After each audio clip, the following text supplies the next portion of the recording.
Bueno, buenas noches y a esta altura a todos. Después de tamaña exposición del doctor Berry, la verdad que está complicado. Pero bueno, vamos a tratar de estar a la altura de las circunstancias. Quiero agradecer al señor rector y a la señora vicerrectora esta convocatoria. Nos pareció sumamente importante siempre que se discuta algo relacionado con la Constitución, ya sea su vigencia actual, su análisis, en este caso de los 25 años que se llevan adelante y demás. Cuando nos dividimos los temas para exponer, naturalmente, bueno, yo soy profesor de Derecho Penal, entonces está un poco más complicado con relación al resto de los colegas respecto de cuál era la temática a asumir. Y me pareció importante porque es algo que o ha quedado a mitad de camino en alguna circunstancia o no tiene todavía toda la aspiración que uno debería tener con relación al tema, el artículo 36 de la Constitución Nacional, una cláusula de defensa del orden constitucional que me parece que toma determinados tópicos que tienen que ver justamente con la defensa del sistema democrático y con la incorporación de la corrupción como un hecho justamente que atenta a ese sistema democrático como tal. Entendemos que, bueno, se incorpora, como bien lo dijo el doctor Berry, en el tema de los nuevos derechos y garantías, esto porque no se podía modificar la primera parte, el primer capítulo de nuestra Constitución, entonces con un capítulo segundo, a partir del artículo 36, aparecen estos nuevos derechos y garantías, y justamente arranca con el artículo 36 este capítulo como tal. La lógica que se llevaba adelante era naturalmente el pasado político del país, lo que había sido la discontinuidad democrática entre 1930 y 1983, ya mencionada, recontra sabida por todos nosotros, y con los golpes de Estado y los gobiernos militares o cívico-militares. Y también lo que se recogió fueron los objetivos que llevaron a la sanción de lo que fue la ley 23077 y la incorporación dentro de nuestro Código Penal de determinados delitos como los delitos de rebelión y sedición y demás, dentro del capítulo o el título de la protección del orden constitucional y la vida democrática. Y junto con eso, como les decía, la parte final de este artículo 36 quedó el tema de atacar la corrupción administrativa y disponer medidas y deberes para combatirla, aunque de manera, ya vamos a ver, menos severa que lo que son el resto de los delitos como tal, porque esos delitos tienen una sanción bastante importante, por cierto.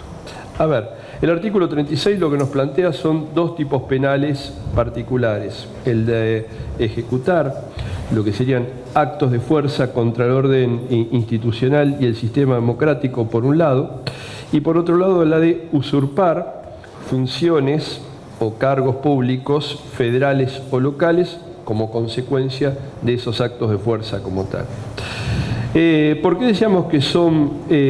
bastante severas las sanciones correspondientes? Porque la pena que plantea el artículo 36 hace referencia al artículo 29 de la Constitución Nacional y es la pena de infames traidores a la patria como tal.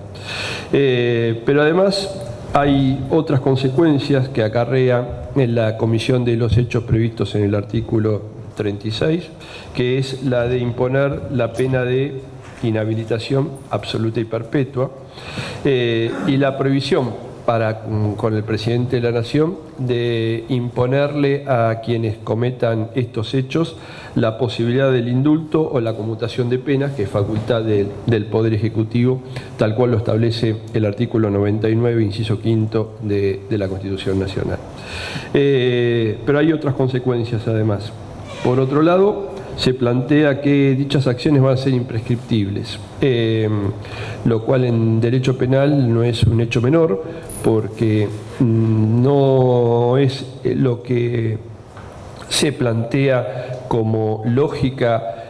para la comisión de delitos como tal, sino que muy por el contrario, estos delitos en general, los que están tipificados en el Código Penal, tienen un plazo lógico en el cual si no se lleva adelante el ejercicio de la acción correspondiente, los mismos no son investigados. Bueno, no sucede con los delitos relacionados con los tratados de derechos humanos y no sucede tampoco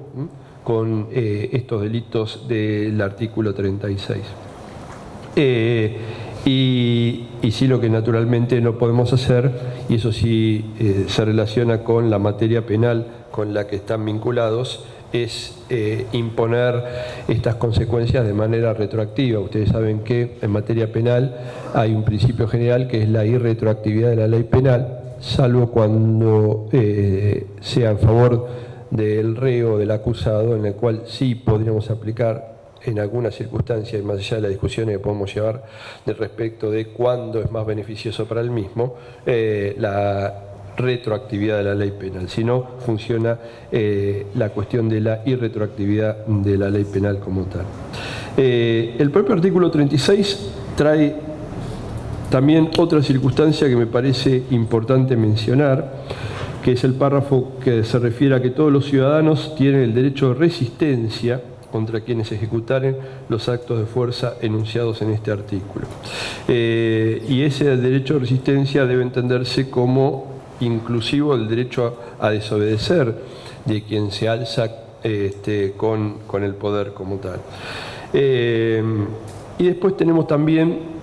en la segunda parte de este artículo, lo que se considera la corrupción pública como tal. El artículo nos dice: atentará a sí mismo contra el sistema democrático quien incurriere en grave delito doloso contra el Estado que conlleve enriquecimiento, quedando inhabilitado por el tiempo que las leyes determinen para ocupar cargos o empleos públicos. Esa corrupción pública, lo que prevé acá, a diferencia de la primera parte, es una inhabilitación temporaria. No se aplican tampoco en estos casos el tema del indulto y la conmutación de pena, quedaría para una ley particular.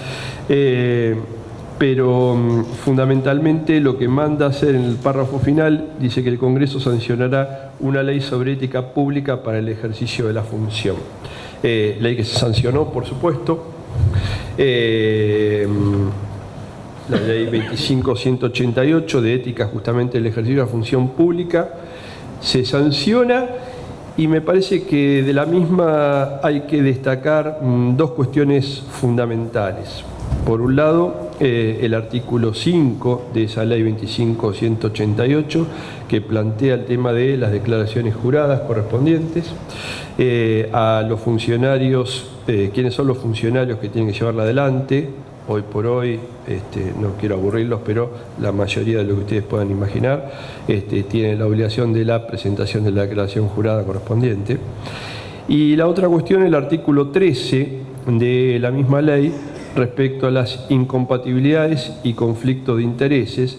que yo lo vinculo directamente como complementario de lo que es una figura que tenemos tipificada en el Código Penal, que es el artículo 165 del Código Penal, que se refiere a la negociación incompatibles con el ejercicio de la función pública, y de esa perspectiva no son lo mismo, pero entendemos que son complementarios. Esa figura que tenemos prevista, insisto, dentro de lo que es el Código Penal, con este artículo 13 de la ley 25.188.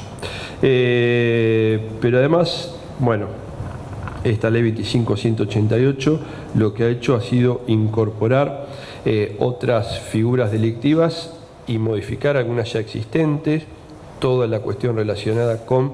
el cohecho activo y el cohecho pasivo, la incorporación de lo que es el soborno transnacional, el tráfico de influencias, ¿sí?, la negociación incompatible, como acabo de mencionar, con el ejercicio de la función pública, las exacciones ilegales,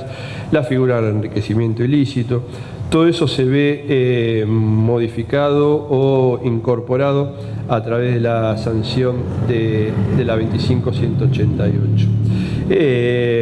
Y la otra cuestión que nos parece importante, o me parece importante a mí al menos, ha sido la creación de la Oficina Anticorrupción, ¿sí? Desde esa perspectiva, el artículo 13 de la ley 25.233, modificatoria de la ley de ministerios, estableció esta oficina anticorrupción, su creación en el ámbito de lo que es el Poder Ejecutivo en este caso, ¿sí? En el Ministerio de Justicia y Derechos Humanos. Y verdaderamente eso que ha sido,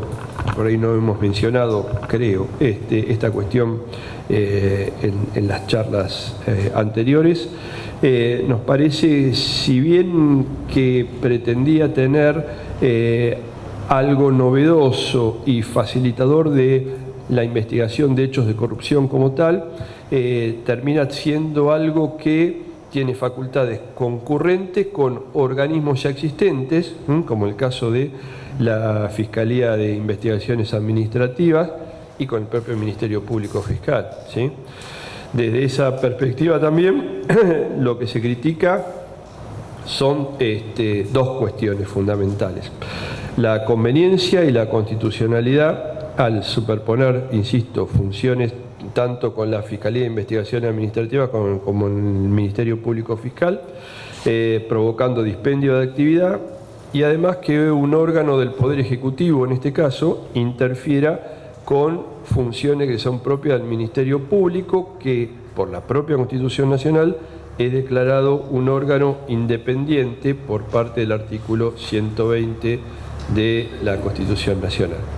En definitiva, este artículo 36 de la Constitución Nacional ha sido una aspiración política y una disposición jurídica, entendemos. No podemos solamente descansar en la norma del artículo 36 para pensar de que a futuro no vamos a estar en presencia de golpes de Estado por el solo hecho de la existencia de una norma. Pero bueno, es una aspiración que tenemos, o que tuvo, mejor dicho, el legislador al sancionarse la reforma constitucional, de incorporar este mecanismo de defensa, insisto, del orden constitucional y de caracterizar, que no es un detalle menor, al enriquecimiento ilícito como una de las formas graves de ataque a la democracia, teniendo en cuenta que la Constitución, si bien tenía establecido con anterioridad la Constitución del 53/60, ¿no?, algunos otros delitos, como era el caso del artículo 29 al que hice referencia, o del viejo artículo 103, hoy artículo 119, para los delitos de traición y demás. Bueno, ahí cometimos un error fundamental, que fue no haber respetado la letra de la Constitución y pretender por parte del legislador, en este caso, incorporar como delito dentro del Código Penal algo que ya estaba previsto en la propia Constitución, y no haber hecho lo más sencillo, que era simplemente imponerle pena, correcto, a la norma que ya estaba establecida dentro de nuestro Código Penal. Pero bueno, ha sido una aspiración, decía, del legislador sancionar estas cuestiones y declarar estos actos como insanablemente nulos, ¿sí?